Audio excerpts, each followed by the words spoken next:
I would make it this far. They hated, they never believe me. Yeah, I would never drop the ball. I know I make it look easy. Yeah. Mayweather with the defense. I don't care what a critic gotta say, I got him picking up the pieces. Better me, you really playing with your life, I'm about to come and run it all back. I'm the new era, about to snap back. You ain't fitting for it, cause you all cap like. Hold up, I shoot my shot, wait, hold up. I'm really about to run this go up. You know it's all net when it go up. Ain't got no other plans, you don't need to understand. Ay, we on overtime, you don't need to understand. Ay, you just show them how to do it when you don't know what to say. Tell me how you plan to win if you plan to kill it. Moving fast, already gone, yeah, but you bringing me back. Try to double cross me, dog. Just let me relax. Stop assuming what we doing, what we keep it moving, what we doing, what we sinking, get dangerous. Cause it can get dangerous.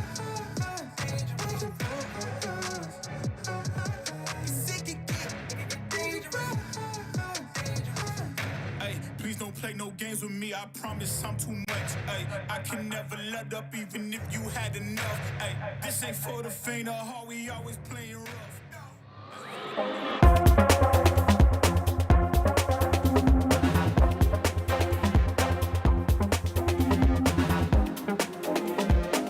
Eric's here. So that's good. Okay. All my peeps are here. Oh, Let's go ahead. Eric is here, so that's good. All right. All right. All right. All right. Oh, we're going now. Yep. Okay. All right. All right. All right. Okay. Thank you guys for joining us. We are very excited about this session, and we're really excited to introduce these ladies. I'll start off with a quick introduction about us. So we're really excited that you could join us, and this panel is part of the Mozilla Festival Startup Track, hosted by Mozilla Ventures. We are Mozilla's impact venture fund. We're bringing together mission-driven founders, tackling the most important questions today, but most importantly, we're bringing together these lovely ladies to have a really interesting discussion about women in technology, female founders, product leaders, and investors that are building the ecosystem, so a little bit different than what we talk about normally. I'll do a quick round of introductions, and then we'll get started. So sitting to my right is Suba. Suba is the COO of Mozilla.org, and also the Senior Vice President of Strategy and Ops at MoCo, which is Mozilla Corporation. A lot of jobs. A lot of jobs. A lot of jobs. We're going to talk about that. She's responsible for leading the company's effort in unifying and modernizing and scaling across all the business products and markets. And her career spans over 2 decades with roles in strategy, operations, analytics, trust and safety, you name it, at Meta, formerly Facebook, and advisory at KPMG. So we're excited to delve into all of that, but thank you for coming. Thank you for having me. Yeah, absolutely. All right, next up we have Marie, who is the co-founder and chief operating officer of Filament, a communications-based platform that we are currently using as well. It's focused on enabling high-trust online communities and collaboration. You should definitely check it out. As a user, super easy to deal with, super easy to work with, highly recommend. Marie's also very active in the open source community and speaks on a lot of leadership panels about product development. So we're going to delve into that and what that looks like for you at Filament. And Filament is one of our portfolio companies, so we're really excited to delve into that and also to support you guys. So thank you for being here. Thanks for having me. Yeah, awesome. Okay, and last but not least is Alana. Alana is the founding partner at Springbank, an early-stage venture capital firm investing in infrastructure that supports women, working families, and household consumer care. So all the important stuff, correct? Yeah, all right. She's a former technology policy officer in the Obama administration. She's been an advisor to organizations such as CARE, a consultant at McKinsey in a former life, okay? Across multiple countries. Sorry? Yes, in a very former life. Okay, in a very formal life, to make sure that that's correct. Anyway, so her work reflects a strong focus on impact, gender equity, and social innovation. So we're excited to delve into all of these topics and really spend some time getting the different perspectives that each of these women bring to the ecosystem in their roles and what they've done previously. So maybe to start off, we'll talk a little bit about where you guys came from. So we've seen that women have always been a part of technology, right? From early programming days to today's leadership in AI and venture. But some of these journeys have had barriers and sometimes had some limited opportunities. So to set the stage, could each of you reflect on some of the historic or persistent challenges that women have faced in tech and how those experiences resonate with what you've seen in your own careers? Am I supposed to start? Yes. Oh, hi. So, like it comes as no surprise the vast majority of check writers in venture firms are not women. And even over the last couple of years, while there has been some progress in terms of women at the associate and analyst level, at the end of the day, what really matters is who can write a check without asking 4,000 people for permission, and that number is still around 15% of the industry. Perhaps tougher to swallow is, at the end of the day, every venture capitalist is beholden to our LPs, our limited partners, the wonderful people who trust us enough to give us money to invest in companies, and about only 5% of LP check writers are women. And that has been historically challenging. There's lots of reasons that was the case in the very earliest days. In part, it used to be that far more venture capitalists had traditional finance backgrounds, and that sort of pipeline was as it was. I think also there's a little bit. I don't know if this is rude to say on an impact panel, but I think there is a little bit of this challenge, which is, on the one hand, I think handing a bunch more money to women and underrepresented folks generally will provide some pretty awesome outcomes. And also, there's plenty of women you should not hand a ton of money to and say, go forth and invest in startups. I think that sometimes we have a muddy moment of trying to figure out, when we talk about inclusion in tech, are we telling a story of financial outcomes, which is totally cool?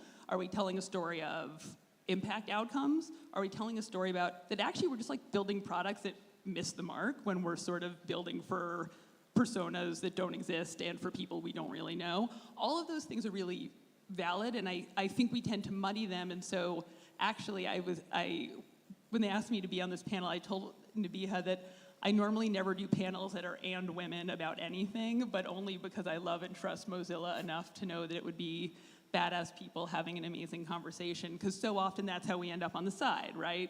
Where you're not asked to talk about, big capital allocation decisions or big product decisions. You're asked to talk about what is it like to make a capital allocation decision while you have boobs attached to your chest, and it's actually not that different. Surprise! You're welcome.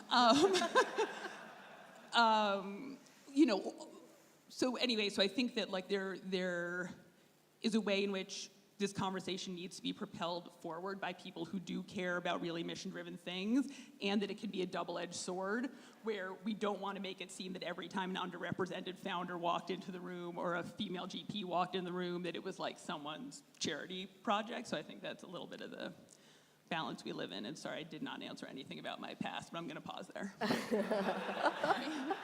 Okay, maybe I can have Marie add on to that. Yeah, I mean, actually, similarly, I've just seen it, now that I'm a founder, seeing how capital flows through relationships from the other side.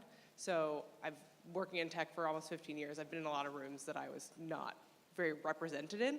But now that I walk into rooms with funders and I see how it's not just gender, it's who knows who. And because of historical gender demographics, it's natural that you're like, oh, I know this person, I trust this person.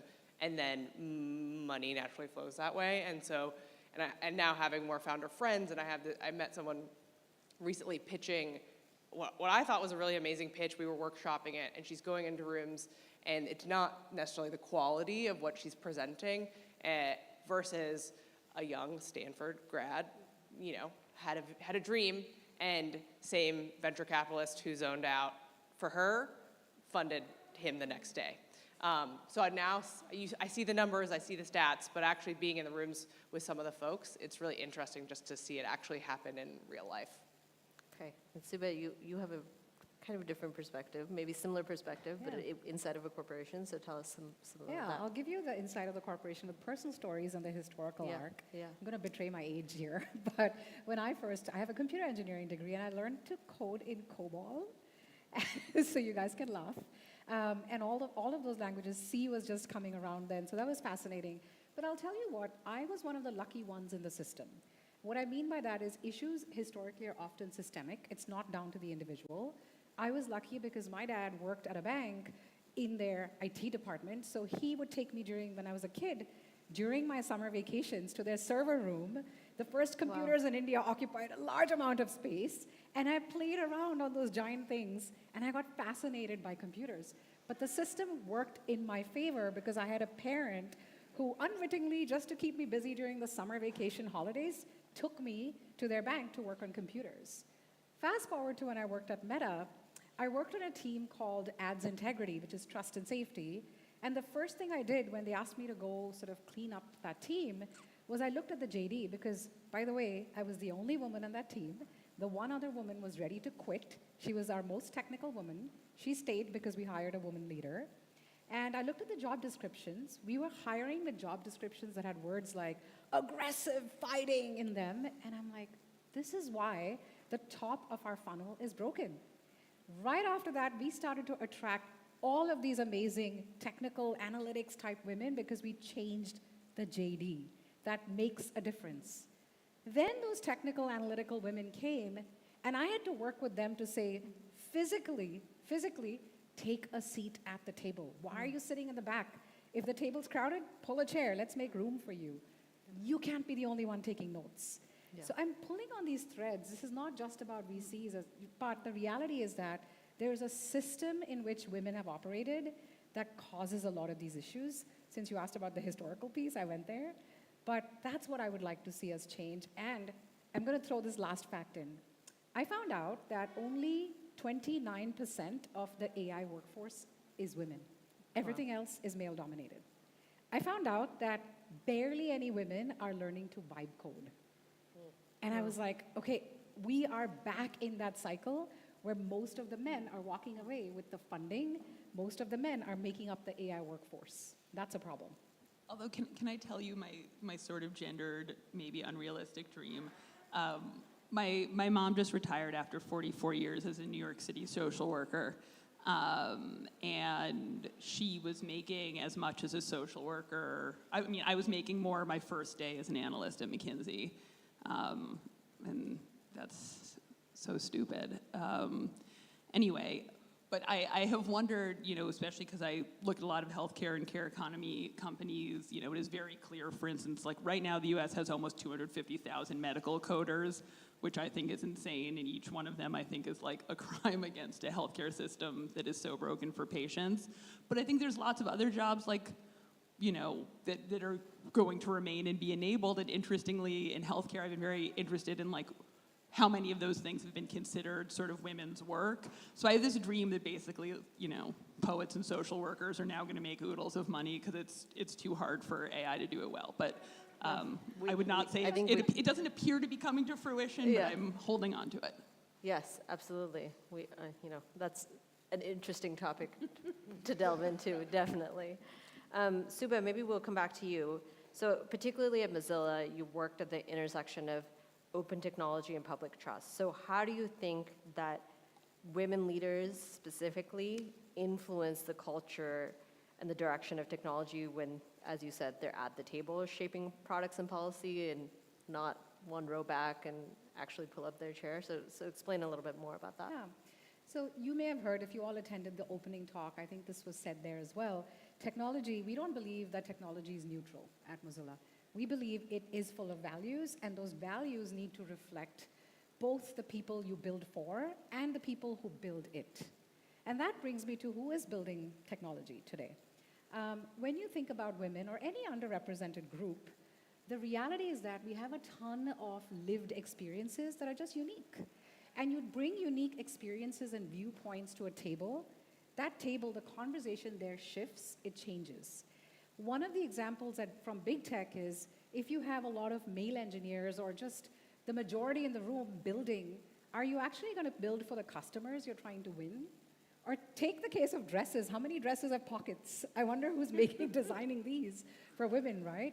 So the reality being, when you have diverse perspectives, you bring those experiences with you.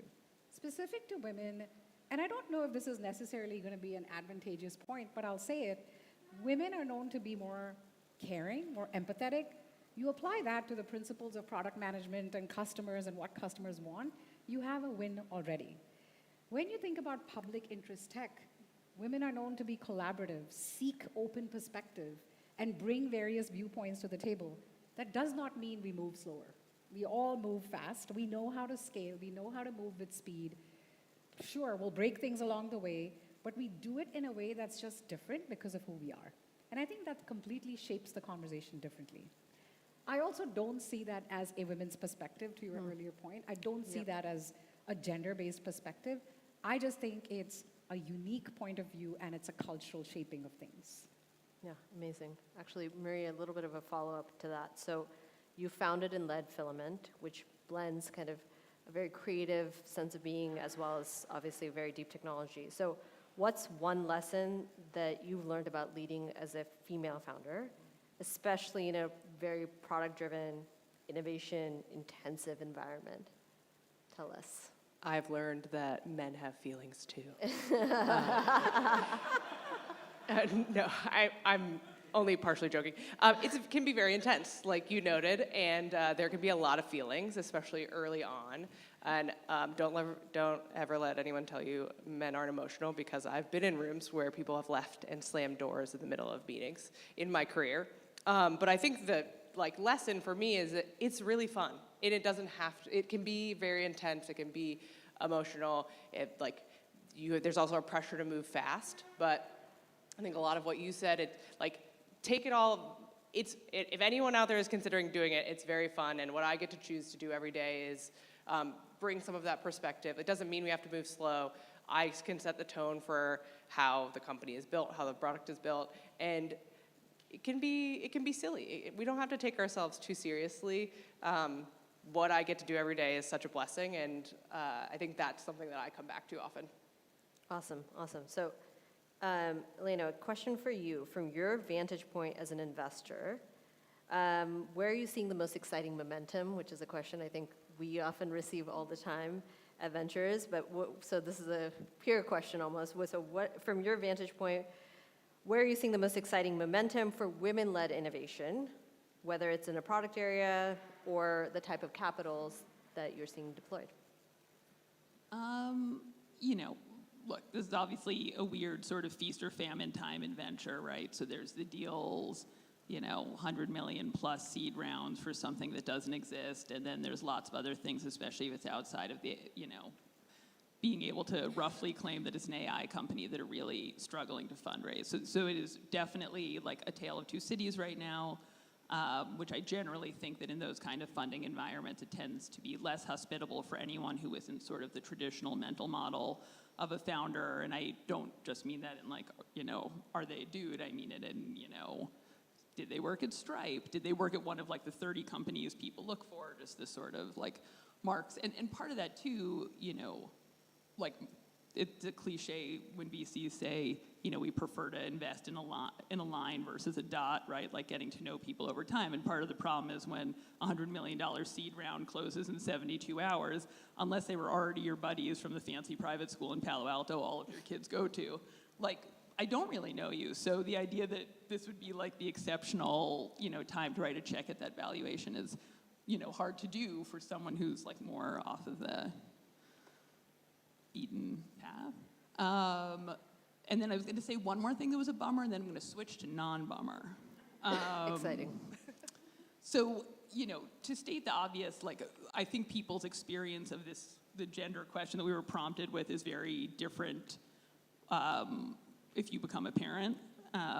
Frankly, I did not think nearly as deeply about gender issues in the workplace before I had a human to be in charge of. So, and I think it's been interesting too, because with all of startup 996 vibes, obviously that doesn't work great for a lot of parents, whether or not. But I think it is true, obviously, that you often see women as primary parents, and I've seen like, female VCs, when we were going out to pitch our Fund One, and my business partner and better half, Courtney, I'll pretend she's here. She used to be the CFO of a publicly traded company, the world's largest insurance broker, and basically spent her career just working with men. And even she was surprised when multiple female GPs just said, like, when you meet with LPs, just like, do not mention that you have children. And I was like, I don't start any meeting with being like, hello, I have a child, because it is weird. But generally, like, when people make small talk, if you have children, it like comes up.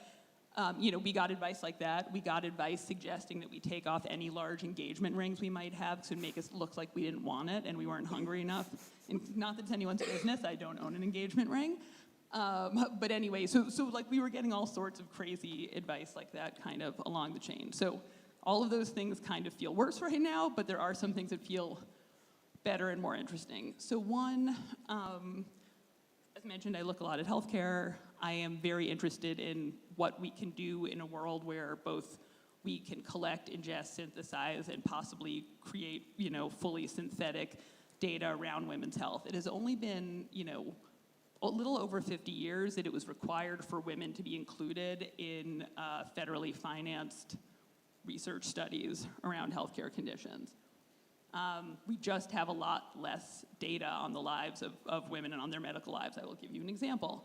Since we're turning this into a TLDR panel, and by we, I probably specifically mean me, I'm a cancer survivor.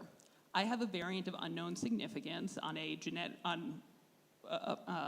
gene that is significant to your risk factors. It is sufficiently rare that after going to 3 labs, we have found a total of 35 other samples of it. So I basically have been making healthcare decisions not knowing if this is actually pathogenic or not. And they said, you probably will know in around 5 to 15 years if it's pathogenic. It turns out my mom has it too. I have promised my doctor I will not test my daughter until she is 18, because like, why torture yourself? But it's a really interesting question, right? Which is like, there literally is not enough data to tell me how to save my own life. That's not an accident, and it doesn't have to be the status quo.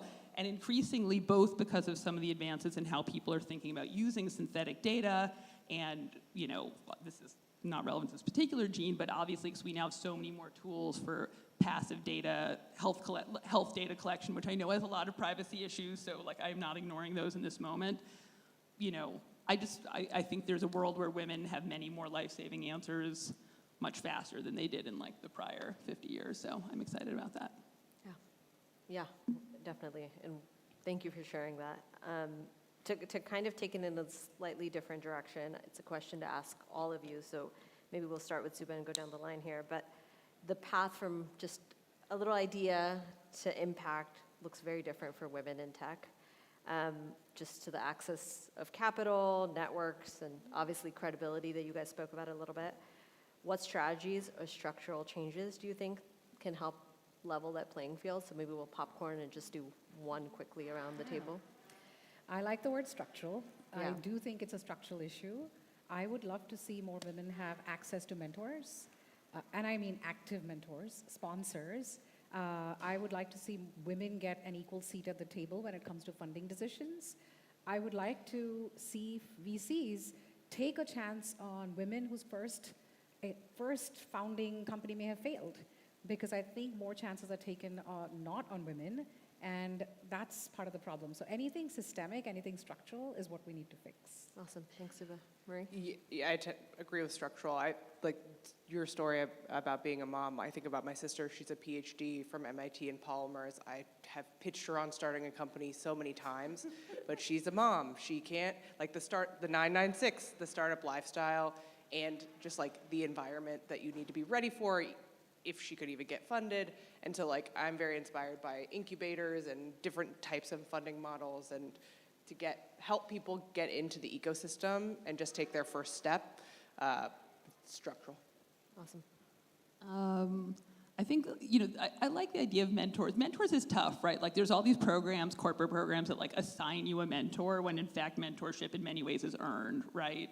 And like when we were raising the fund, I think about solves that are going to help underrepresented folks today and tomorrow when they need to fundraise, and sort of longer term things. So when we were raising the fund, neither of us had ever done it before. We'd raised $250,000, had just turned down a $10 million check that had terms on it that were quite nearly indentured.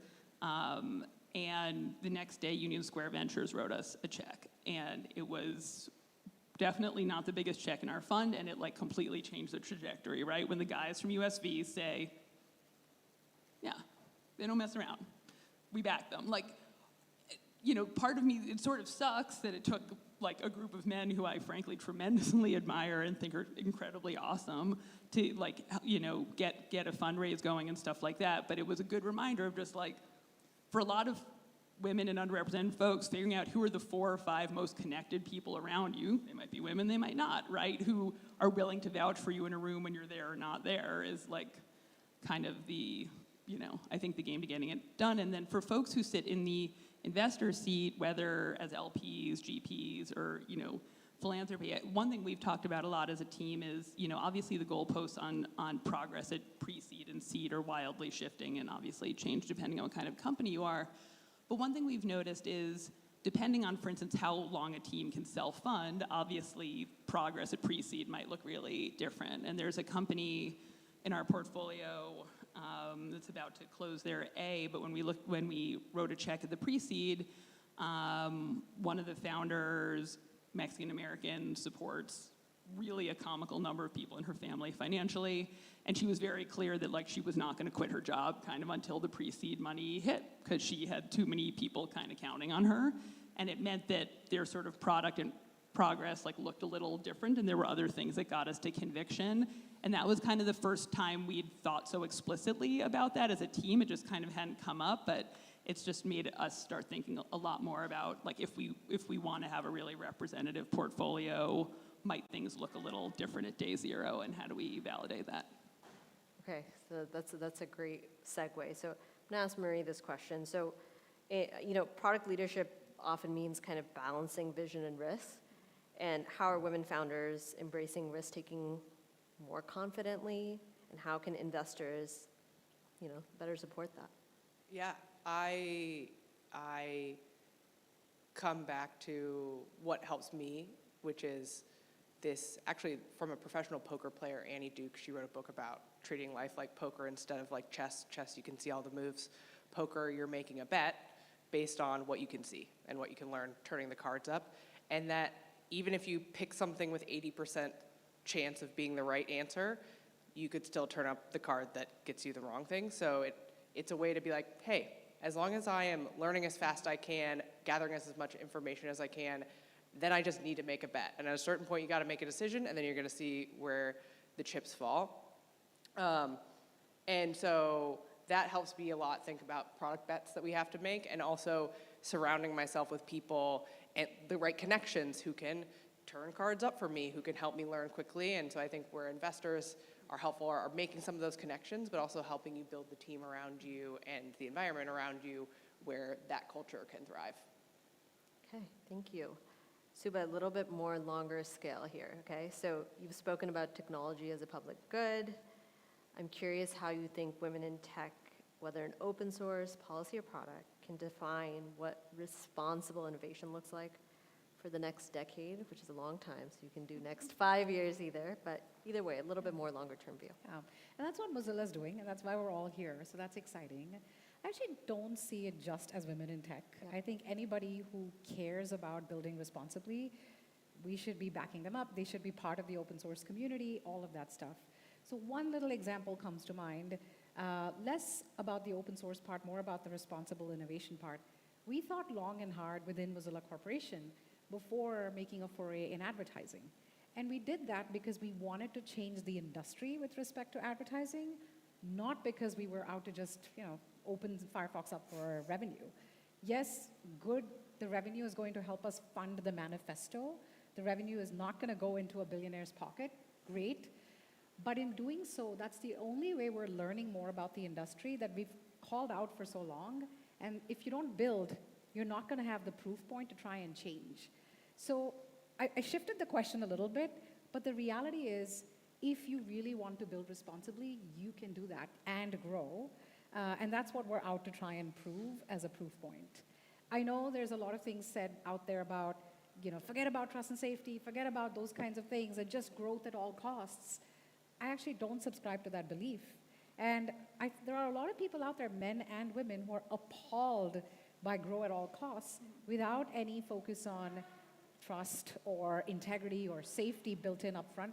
Because if you take it to the long arc, that shit comes back to bite you and bite you badly. So that's just my 2 cents. I also think that anybody here who's here in the audience probably cares deeply about it. So I'd be excited to hear your thoughts after as well. Awesome. We're going to open it up for questions in another couple of questions, but you guys noodle on that idea. But Elena, just to ask you a little bit more about, we talk about a lot of women in venture and changing funding incentives and, scaling female tech companies.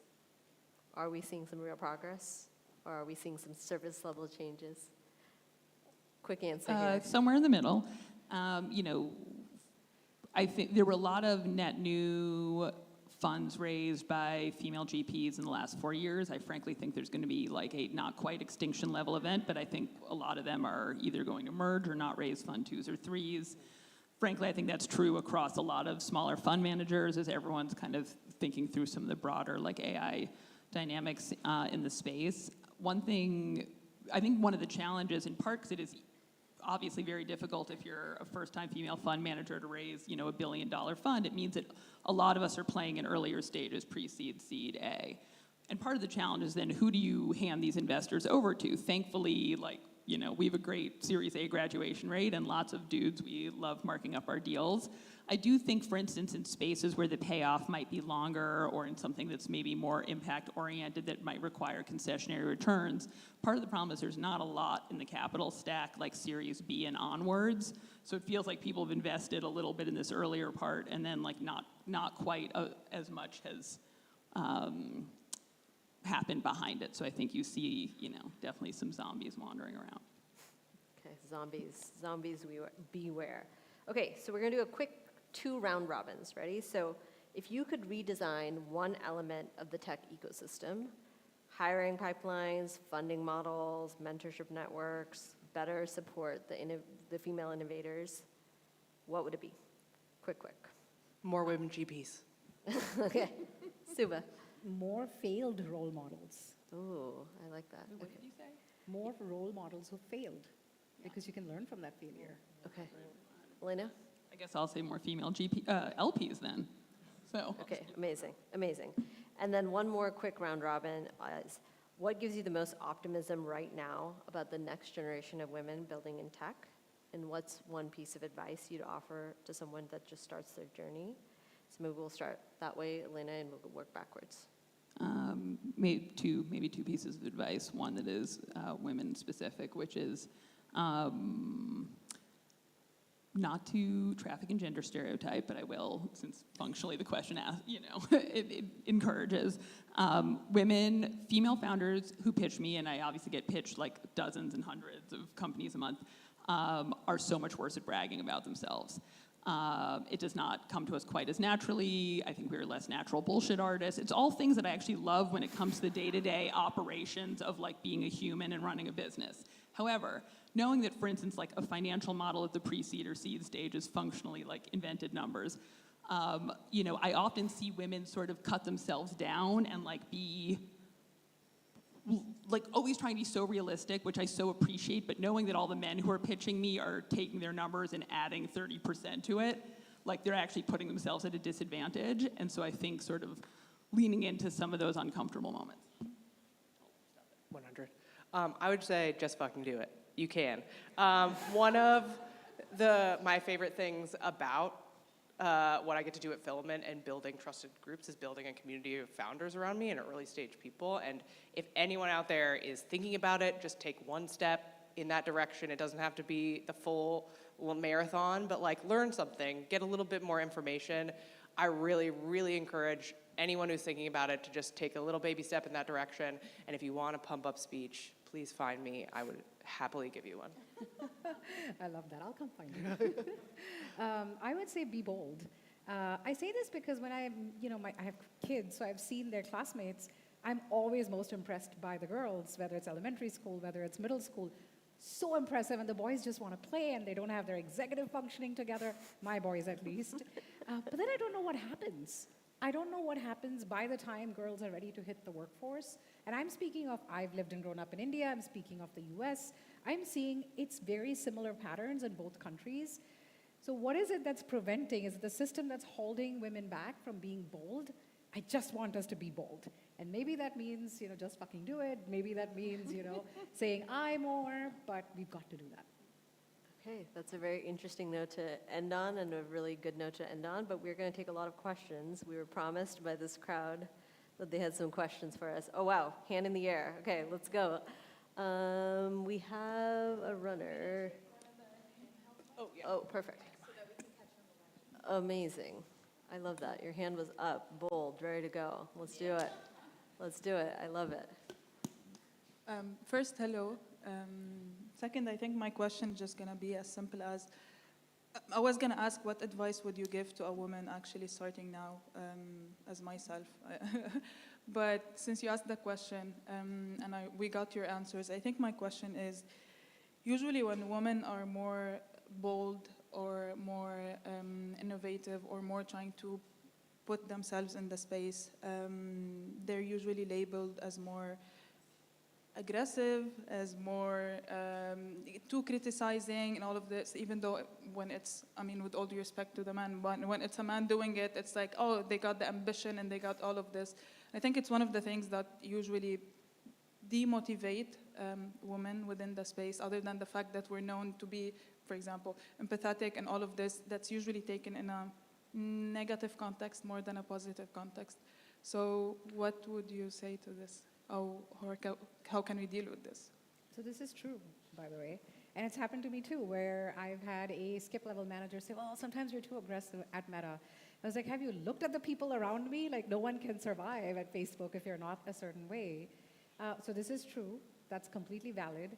I found strategies like seeking allies early and upfront, whether it was challenging a big thought in a room or challenging someone more senior on a topic. I had a male ally who was pretty direct or whoever in the room backing me up or having to make space for me.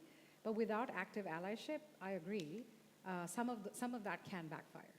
So, and for other people, I always remind them it's assertive, not aggressive. There's a difference. That's a nice difference. Anybody else? I would just say that I think it relates a little bit to the, while I can witness other people have big emotions and feel like I can't as much, actually a US politician said this, but she tries to be a happy warrior. It's like, I want to have fun, I want to bring joy to what I do, but also I don't want to be afraid to be assertive or be persistent, but the words happy warrior, I don't have to be angry to make a point. I can still have joy when I do it, but I think about those two words. Oh my gosh, we use joyful warrior all the time. So joyful warrioring, all the things. This is maybe more of a note to managers and then also for folks who are not to be aware of. I think, one of the things I constantly see women doing is when, we all have more work than we can do, is women putting up their hand to say yeah, I'll take notes during this meeting. I can run out and get the coffee. And I often run out and get people coffee because I love coffee and let's all have coffee. But also I think in aggregate, we look around and we realize women have taken notes in 90% of the meetings when it was not their job. And all of those things send a message just like these things send a message. So I think at least for me, I'm trying to make sure I'm keeping my eye on that a little more. Amazing. Okay, lots of questions. Maybe we'll start, I saw a hand right there. Yeah, perfect. And then we'll go backwards. Hello. Hi. I'm happy to be here, first of all, and thank you for your speech. So my question with you is that I'm a big reader. I love reading books. So I've read a lot about women's success. I've listened a lot. I really want to know what's something that inspired you the most. What was kind of turning point for you, for your success? There might be a book, author, movie, anything you want to share. Because when I'm going to go home, I'll be reading or watching and doing anything you say to me now. Okay. Who wants to go first? Unfortunately, my answers are only embarrassing ones, but It's totally fine, no judging. Embarrassing is good. We listen and we I- don't judge here. I played a lot of sports, and I love a good sports movie. Any movie where an underdog is, they got to train hard and they can get it done. The documentary on the women's, since we're women-focused panel, the 1999 women's national soccer team in the U.S., thinking about back when I was a 9-year-old kid, and then seeing that as an adult and how they set the tone for what now is women's sports in the U.S. and globally a little bit, makes me tear up. So anyways, a sports movie. Okay, I'll go next since you pointed to me. I love a lot of fiction, and in fiction, I love where the female protagonist is the badass, the strong person. But I'm an experiential learner, so for me, it's about watching people around me. I couldn't say that a particular book has inspired me. There is one controversial book. I would say I learned a few nuggets from it. It's not for everyone. That's Lean In by Sheryl Sandberg.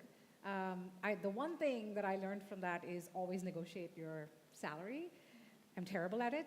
I was, and I still am, but at least that is a reminder. So I would say that book is not for everyone, though. Okay. Lena? I think everyone needs to read more fiction and more speculative fiction. I don't know.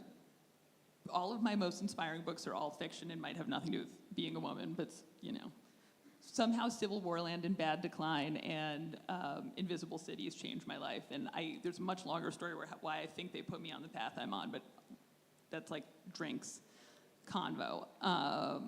Mostly, I live 4 blocks from the Liberty Stadium, our WNBA team actually on this, and I bought like half-season tickets, and if you've never been to your local WNBA game, you will never feel more hyped in your life than in a Liberty game. So whenever... Agreed. Oh, please, we can talk about this later. Yeah, agreed, Okay. agreed. Thank you so much. Thank you so much. There was a question in the back there. Amazing. And then we'll come right to you. I love it. So many questions. Hi. So I'd really like to understand, I am a mentor, I am in academia, I am also an executive in residence at an incubator in Baby VC.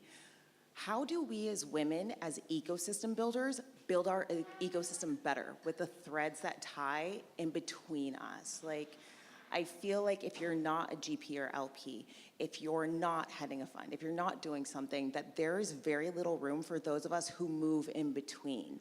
And so how do we really think about this as a community of how do we build our internal ecosystem as women within this tech or venture space and academia, because I get to see who we're funding, and then the next generation of MBA candidates in entrepreneurship and telling them, listen, you want to build this way. Are you an economic driver? Are you venture backed? Are you making a lifestyle company? At any level, how do we do better at this? Because it feels really fractured, and it's always I need a white guy in the room to advocate for me, when where are all the women advocating for each other That's an in some excellent spaces? question. One of you guys wants to take it first? On the ecosystem building, one on sort of effectiveness and then also on compensation, because so often, I'll start backwards. So often women are like the glue in these ecosystems, but they're not the check writer, they're not the CEO, and so, we're constantly bringing our networks to bear, and that's something I love to do. And as it turned out, I now have a job as a GP where, I get paid to just introduce people I love to other people I love to help them do stuff. But I have noticed that there's a lot of people in the ecosystem context who are doing that and giving of their networks all the time. And just to say, there are plenty of people in the startup ecosystem who are doing this in some ways to compensate themselves if it needs to be their primary source of income. And I'm just always not surprised, but it is notable to me how infrequently I see women in my life who've added unbelievable value to, for instance, portfolio companies of mine who are badass professional women who feel very scared to ask for 25 basis points in equity, advisor equity or something that they probably already have a standard legal agreement sitting on the shelf for. The answer might not always be yes, but I do think some of it, I don't know you, I hope to know you later. I don't know your individual circumstance, but I do think women too often solve for that piece at the end of have I even created something that is sustainable for me and my life? And then the only other thing does everyone remember that Granovetter article on like strong and weak ties? It's classic. You know, I think that we had a period where I felt like a lot of incubators did a great job, especially for underrepresented folks, of creating like really rich, nourishing communities where people felt like they could be their full selves. And they forgot the weak ties, which are like the link ties to the actual people who will fund your next round, or the actual hospital system executive who will let you do a pilot. And so I think thinking about both of those, and if you overvalue the first, you kind of end up with all these baby startups that can't actually monetize, and you've kind of shot yourself in the foot. Either of you want to join in? I couldn't follow that. That's perfect. All right, we'll take another question. There was one here, and then I'll come to you. Sorry. No, sorry, down here, gray sweatshirt, awesome.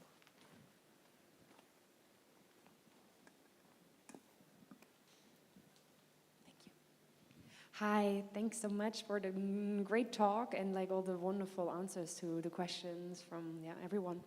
Mine is also a bit similar, I find, to the general vibe of how to present oneself as a woman. And this is split up between, is this really a woman issue, or is this also something to consider really in the whole venture startup ecosystem, which is if you're coming alone with an idea and you're missing part of the skills to make it happen, and you haven't found a co-founder or a collective or your community, how can you present yourself in a way that shows you will be capable to do it? You will need, for example, a mentor or something to get there, but at the point you are at right now, there's crucial steps you cannot take because you're missing, for example, the technical skills, or you never really dove so much into economics, both fields that aren't so women welcoming. Maybe I'll start with Marie here. You want to answer that one? Yeah, I think Alana is the person being presented to. So this is thank you for the question. This is a tricky one. You know, there are some funds that just won't look at teams that do not have a technical co-founder. We will, but definitely want to see a path for how everything's going to get made. I think the question to me, like, I always want to know, how fast are founders capable of learning and testing stuff and executing? So if you say, you know, well, I don't know how to do this bit of engineering, like, you know, is there a contract engineer you can hire and like play around with something? Or, okay, I need to know economics for some reason. Like, I want to know that you and, I can't think of the name of a single economics textbook. I'm married to an economist, but I cannot picture them right now. So some of it is like, what is your velocity of learning? Like, it's not that you hit a barrier and you just stood there, right? So some of it is that storytelling and seeing that. And then I think part of it is like, when we do see founders who might be less technical, I think we want to feel like they have some other sort of impossible, super cool advantage, right? Like, we backed a founder who is building a company. It's in the very sexy space of automating via AI and a distributed network of nurses, Medicare documentation and compliance, which is a $55 billion problem and also a life-threatening one sometimes. And the founder could not like write a line of code to save her life. She just happened to be a nurse who had done this exact thing as a pen and pencil business for 15 years and knew the workflows better than anyone else. And she sort of hired this contract dude who frankly was like kind of a disaster, but we could see the thing.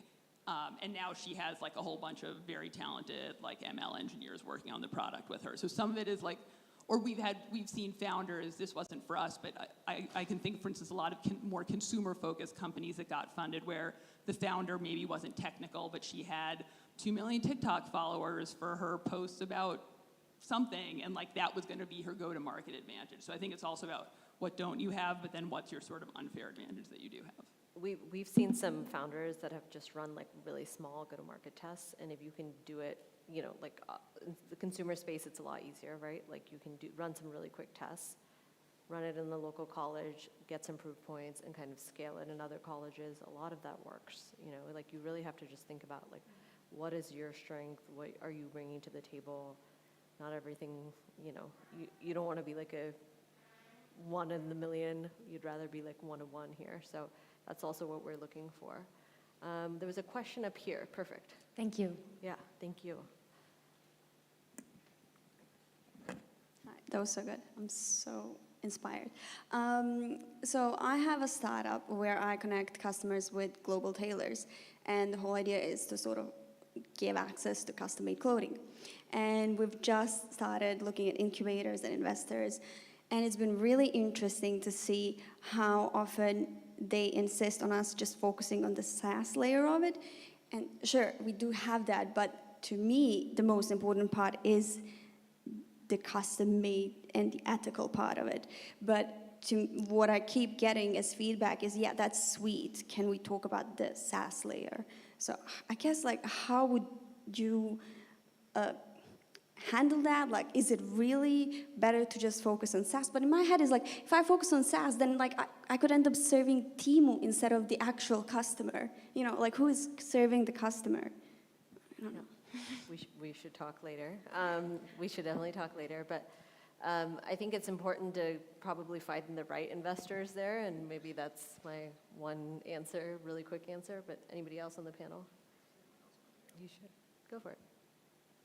It's me again. Sorry.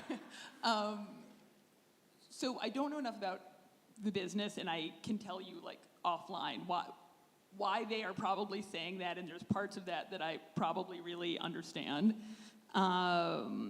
Candidly, unless you are truly explicitly only pitching impact investors, I wish I could tell you mainstream VCs care at all about the ethical dimension, but that is, like, not in their remit. But it would be in their remit insofar as you can connect it to trends around how Gen Z is spending, right? So, like, we know that the emphasis right now, for instance, on Gen Z secondhand, when you look at, like, the volume of secondhand shopping, obviously it's going through the roof.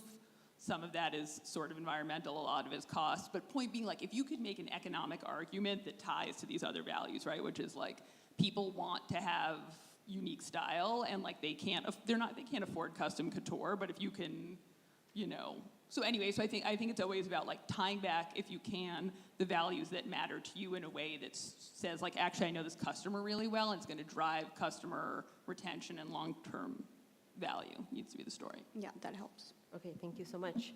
Any other questions from the audience? Over there. Sorry. There's a hand there. And then I'll come to you. Hello, guys. Thank you so much for the presentation so far. It's been really great. Just a bit of context. My name's Megan. I have a podcast called WIT, Women in Tech Talks. Wow. I don't really have a question, but I thought I'd give one from one of my podcasts that I do on all of them, which is how, in 3 emojis, how do you describe your entrepreneurial journey or your journey in 3 emojis? We can go down the line. Oh, that's a good question. I wish my kids were here to answer that. I know, especially because I've been told that some of the ones I use are now extremely uncool. So Yeah, I think I would go. Yeah, I mean, here, I can start. Fire emoji. I think the emoji that's like, I'm figuring it out. And then what other one do I have? Always a rocket ship as an encouragement to other people to say, like, go big. I'm excited for you. Go hard. Yeah. I would say smiley, then face palm. Okay. And now probably more of the fire. Yeah. I have to say cowboy hat smiling emoji, because I like to spice up my smiling emojis. And probably something, a tree, a nature something, because I think getting out into nature has been a really critical part of any part of my life. And then third, I gotta think about it, but I love that question. Roller coaster, flamenco lady, coffee? Yeah. Love it. Thanks, guys. Thank you for the question. All right, we have any more questions? Oh, wow, okay. Lovely. Do you mind if I skip here? Because I don't think I've caught this lady yet. In the hat. Perfect. I love that you have a hat on. Easy to find.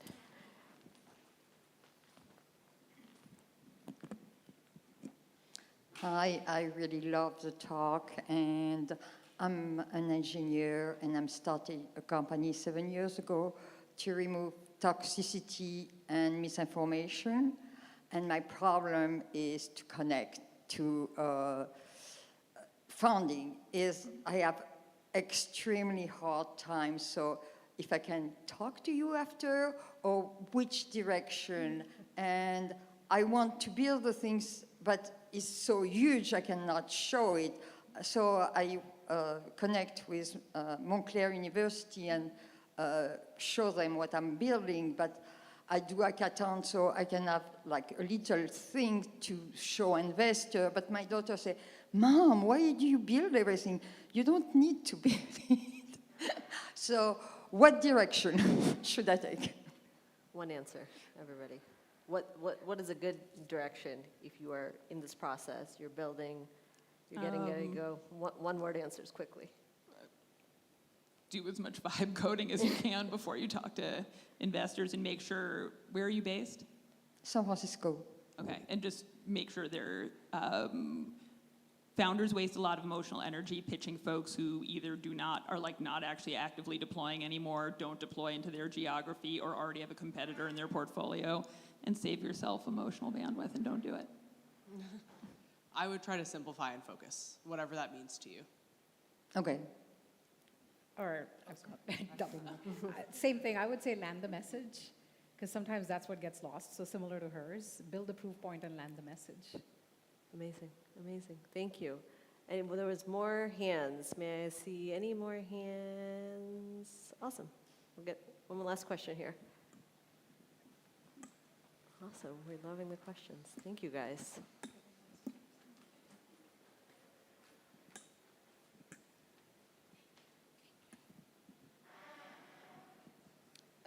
Sorry, I think my question is not about what product or what application. I think that's just, again, about the idea of being a woman in the tech industry.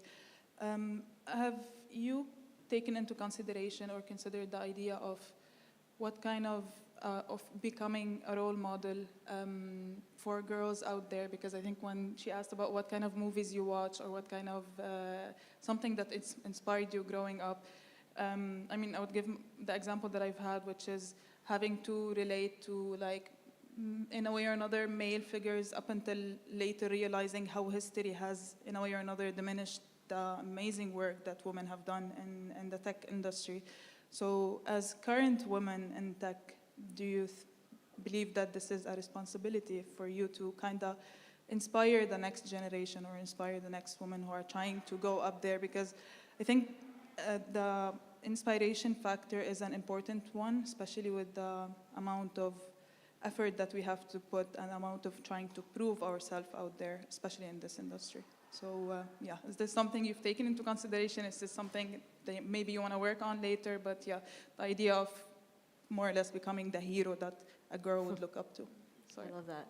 I love that as the last question. Who wants to go first? Marie. Marie. I don't necessarily think of it as inspiration, but I do think about giving back. So if that's one way I could do it, but I also just want to, however I can help, that could be a conversation, an introduction, like essentially being a teammate. And I think, or mentoring, when you talked about like what changes as we're growing up, and sorry to bring it back to sports again, but I coached youth sports and you could see the shift. Like I wish I was good at naming percentages of girls dropping out. And you can see the confidence from like 8 years old go to like middle school and the steep drop off. And so it's not just something that I wanted to give back as an athlete who benefited so much from those programs, but also witnessing it firsthand helps you as a person, and I can apply that to startups. I don't want to model being self-conscious to a 12-year-old. Like, I have to be more confident, and I think just building community in these spaces is so critical. Inspiration is one piece, and so like wherever, yes, I think about it a lot, and I want to be involved wherever I can be.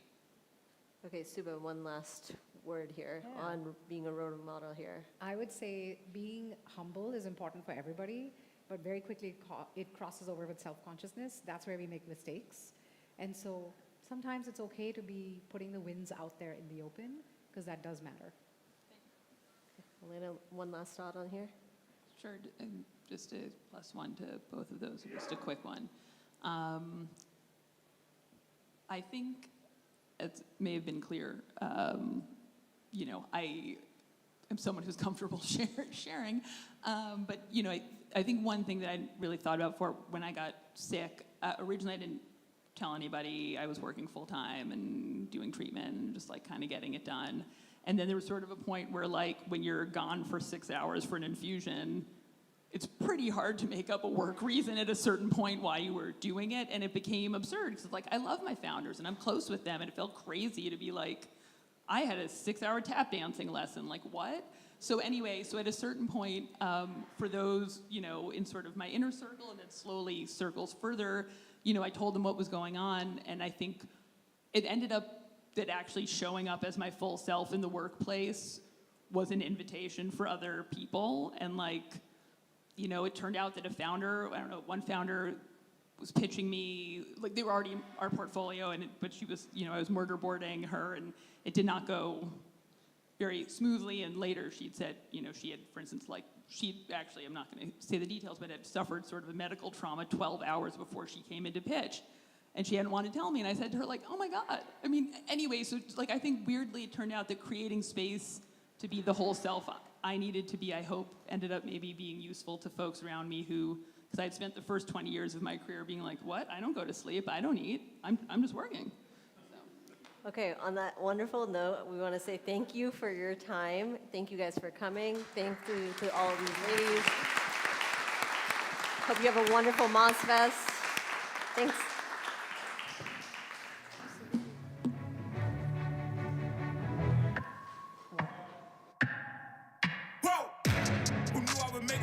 They hated, they never believe me. Yeah, I would never drop the ball. I know I make it look easy. Yeah, Mayweather with the defense. I don't care what a critic got to say. I got them picking up the pieces. Better me, you really playing with your life. I'm about to come and run it all back. I'm the new era, about to snap back. You ain't fitted for it cause you all cap like. Hold up, I shoot my shot. Wait, hold up. I'm really about to run this go up.